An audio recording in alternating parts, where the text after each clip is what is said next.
ऐकवताच दिन नाम नुरे तमाचे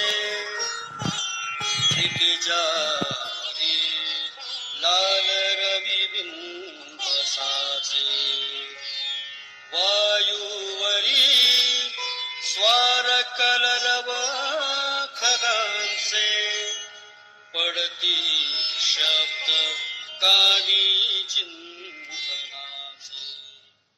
श्रद्धा. खर तर श्रद्धा या मानसिक सद्भावाचा आपला संबंध अगदी लहानपणापासून येतो. त्यावेळी फक्त आचरण घडत असतं, अर्थ मात्र कळत नसतो. आईच्या कडेवर असणार 1-2 वर्षाचं चिमुकलं काळाला सुद्धा घाबरत नाही, कारण तो त्या मातेच्या कडेवर असतो. त्या मातेवर त्याची संपूर्ण श्रद्धा असते. जीवनातली प्रथम श्रद्धा आपल्या आई वडिलांवरच ठेवल्या जाते आणि हे संस्कार अखिल मानवजात जपते. माता पित्यानंतर गुरु, देश, देव, निसर्ग या सर्व घटकांवर त्याची श्रद्धा दिसू लागते आणि वितरित होऊ लागते. वास्तविक आपल्या पूर्वजांनी आपणासाठी कितीतरी श्रद्धास्थान तयार करून ठेवलेली आहेत. या सर्व श्रद्धास्थानांवर पोहोचण्यासाठी नम्रता, एकाग्रता, क्षमा अशा कितीतरी सद्गुण रूपी मार्गांची निर्मितीही करून ठेवलेली आहे. श्रद्धेमुळं कितीतरी असाध्य गोष्टी देखील साध्य झाल्याचं आपण पाहतो. शिवरायांच्या इतिहासात, संत साहित्यात आणि वर्तमानात देखील याची असंख्य उदाहरणं देता येतील. एकलव्याने द्रोणाचार्यांचा पुतळा करून सश्रद्ध भावानेच धनुर्विद्येत नैपुण्य प्राप्त केलं होतं, जे अर्जुनापेक्षाही कितीतरी पटीनं जास्त होतं. थॉमस अल्वा एडिसनचं नाव तर प्रत्येकानेच ऐकलेलं आहे.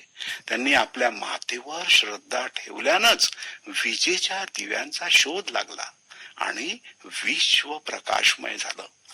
बिहारच्या मांजीने स्वतःवरच श्रद्धा ठेवून 25 वर्षे परिश्रमाने डोंगरातून जो रस्ता निर्माण केला, त्यामुळं 50 किलोमीटरचं अंतर केवळ 2 किलोमीटर झालं.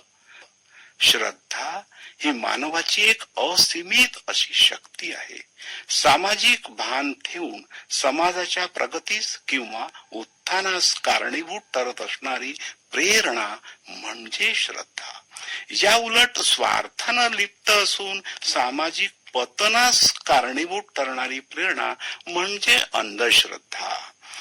वंदनीय राष्ट्रसंतांच्या वचनानुसार मनी नाही भाव म्हणे देवा मला पाव, देव बाजारचा भाजीपाला नाही हो, या संदेशामधून केवळ एकच गोष्ट निष्पन्न होते की आपल्या मनामध्ये जर ईश्वरत्वाचा भाव नसेल तर इतर गोष्टींना काहीही अर्थ राहत नाही. खर तर वैज्ञानिक दृष्टिकोनातून आपल्या पचन संस्थेला निदान 1 दिवस तरी विश्रांती मिळावी हा मूळ हेतू उपवासाचा.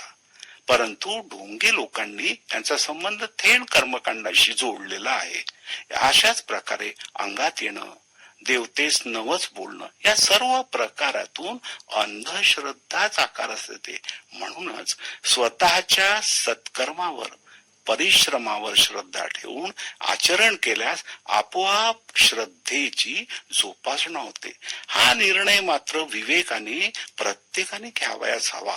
श्रद्धायुक्त अंतःकरणानं स्वतःचे सत्कर्म अंतिम श्वासापर्यंत निस्वार्थपणे करीत राहणे हाच खर तर पंचशील मार्ग होय आणि यातच अखिल मानव जन्माचे सार्थक आहे असं मला.